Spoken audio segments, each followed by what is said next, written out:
Class 10th Bharti भवन geography में chapter 1 है संसाधन विकास और उपयोग के सारे क्वेश्चंस को हम लोग हल करेंगे। आइए वीडियो को प्रारंभ करते हैं। तो सबसे पहले हमारा है कारण बताओ वाले प्रश्न क्रमांक पहला। कोयला और लोहा दोनों खदान से प्राप्त होते हैं, परंतु लोहे को अजैव तथा कोयले को जैव संसाधन कहा जाता है, ऐसा क्यों? तो यहाँ पे देखिए, ये सही बात है, दोनों खदान से ही प्राप्त होते हैं, लेकिन लोहे को अजैव। अजैव का मतलब क्या है? अजैव का मतलब है जिसमें जीवन नहीं होता, निर्जीव पदार्थ। जबकि कोयले को जैव संसाधन यानी जीवन वाले पदार्थ जिसमें जान होता है। तो इसका कारण क्या है? तो कारण की बात की जाए, अगर हम इसकी रचना पर प्रकाश डालें तो हम ये पाते हैं कि कोयले का निर्माण जो है वो जीवाश्मों द्वारा यानी पेड़ पौधे के सड़ने गलने से हुआ है। तो पेड़ पौधे क्या होते हैं? वो सजीव होते हैं। तो इसीलिए इसको क्या कहा जाता है? जैव संसाधन के तौर पे इसे रखते हैं इस कैटेगरी में। और जबकि लोहा क्या है? ये निर्जीव है, ये धातु है, ये मेटल है, ठीक है। इसीलिए हम किसे क्या कहते हैं? अजैव पदार्थ कहते हैं। समझ में आ गया? तो आइए इसका आंसर करते हैं। इस तरीके से लिखेंगे, अजैव संसाधन के अंतर्गत निर्जीव पदार्थ आते हैं तथा लोहा निर्जीव पदार्थ अर्थात धातु है, ये मेटल है, ठीक है। अतः लोहे को अजैव संसाधन कहते हैं, जबकि कोयले का निर्माण पेड़ पौधे के सड़ने गलने से हुआ है जो सजीव होते हैं, इसीलिए कोयले को जैव संसाधन कहा जाता है। समझ में आ गया? तो इसका आंसर बस आगे बढ़ते हुए देखिए, इसका दूसरा सवाल क्या है? वर्तमान काल में सतत पोषणीय विकास पर अधिक बल दिया जा रहा है, क्यों? तो यहाँ पे समझिए, सतत पोषणीय विकास का क्या मतलब है? सतत मतलब क्या होता है? लगातार। पोषणीय विकास का मतलब क्या है? ऐसा विकास यानी स्वस्थ विकास, ठीक है, हेल्दी विकास। तो सतत पोषणीय विकास का मतलब है कि प्राकृतिक जैविक यहाँ पे संसाधनों की बात की गई है, यानी प्रकृति में जो प्राकृतिक संसाधन है, पेड़ पौधे, नदी, पानी, ठीक है, तो इन सारे का हम उपयोग ऐसे करें कि वर्तमान में भी वो बना रहे और आने वाली पीढ़ी के लिए भी वो हमेशा बना रहे, ठीक है। इसीलिए सतत पोषणीय विकास इसे कहा जाता है। तो इसका आंसर हम ऐसे लिखेंगे, हमारा पर्यावरण और प्राकृतिक जैविक संसाधन वर्तमान पीढ़ी को सुखी बनाए, अर्थात इन प्राकृतिक संसाधनों का समझदारी से उपयोग किया जाए जिससे वर्तमान पीढ़ी के साथ साथ आने वाले भविष्य की पीढ़ियों को भी ये संसाधन मिलती रहे। तो इसीलिए वर्तमान काल में सतत पोषणीय विकास पर अधिक बल दिया जा रहा है, ठीक है। तो इसका आंसर हो गया। तीसरा सवाल देखिए, कारण बताओ में क्या है? खनिज को अपूर्य संसाधन कहा जाता है जबकि वनों को नहीं। तो इसका क्या मतलब है? पहले समझिए, खनिज को अपूर्य, खनिज मतलब क्या होता है? लोहा, अवरक, ये सारे क्या है? ये खनिज कहे जाते हैं। अपूर्य, पूरे का मतलब पूरा, पूर्ति करना, ठीक है, उसको भरपाई करना। यहाँ पे क्या है? अपूर्य यानी पूर्ति नहीं किया जाने वाला संसाधन है कौन? खनिज कहा जाता है, जबकि वनों को नहीं कहा जाता। तो खनिज जब एक बार ख़त्म हो जाए तो इसे बनने में लाखों वर्ष लगते हैं, जबकि वनों और जंगलों या खेतों को बनने में, ठीक है, ज़्यादा समय नहीं लगता।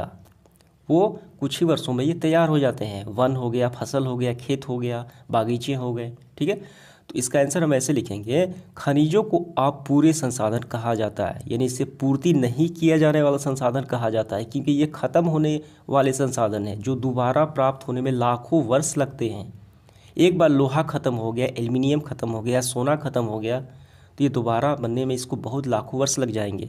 जबकि वन नवीकरणीय संसाधन है, ये ख़त्म हो जाए तो पुनः प्राप्त हो सकते हैं, लाखों वर्ष नहीं लगते। अतः इन्हीं कारणों की वजह से खनिजों को अपूरे संसाधन तथा वनों को नहीं कहा जाता। ये आपका क्लियर हो गया, समझ में आ गया?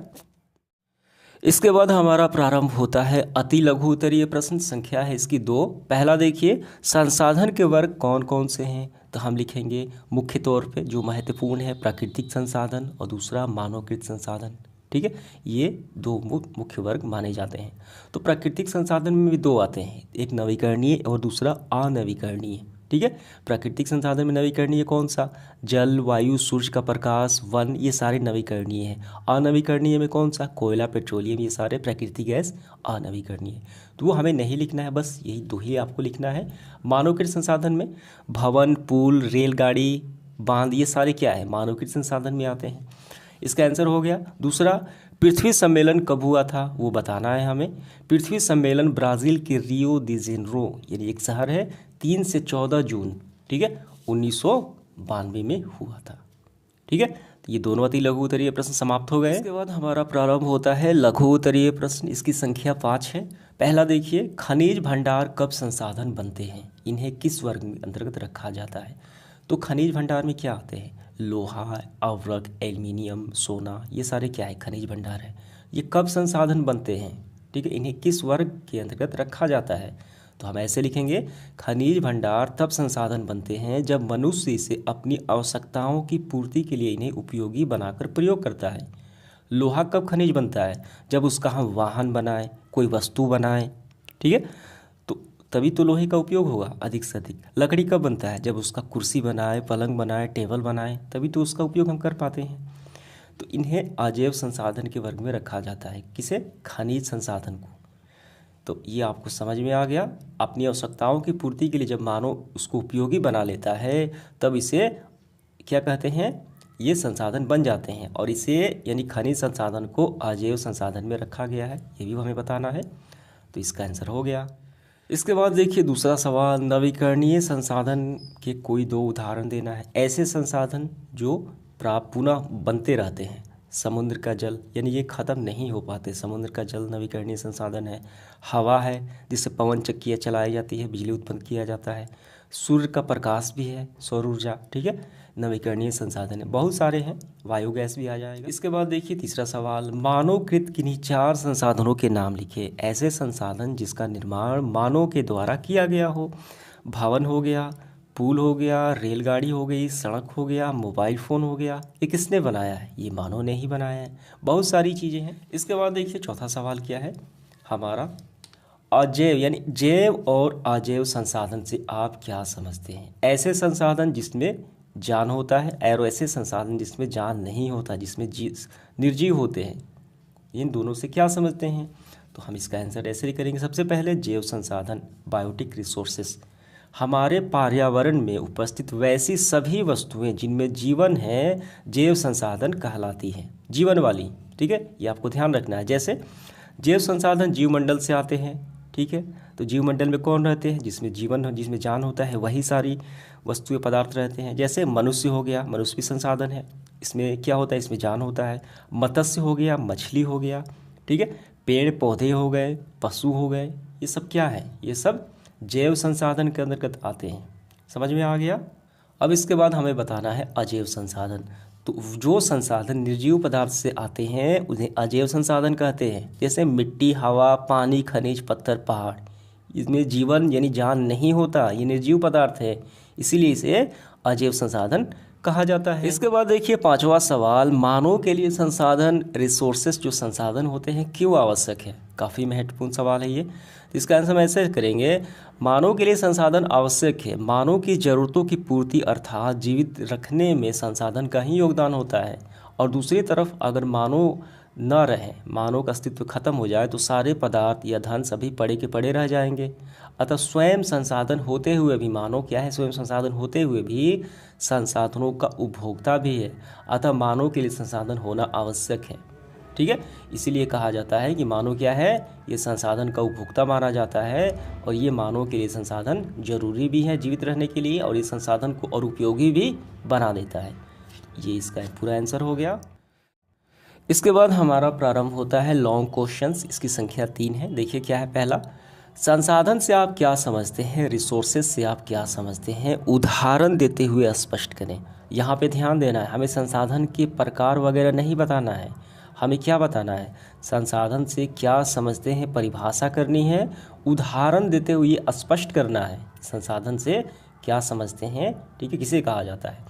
तो ऐसे करेंगे, संसाधन एक ऐसा स्रोत है जिसका उपयोग मनुष्य अपनी इच्छाओं की पूर्ति के लिए करता है, अर्थात दूसरे शब्दों में पर्यावरण में उपस्थित सभी वस्तुएं संसाधन कहलाती है जिसका उपयोग हम अपनी आवश्यकताओं की पूर्ति के लिए करते हैं, ठीक है।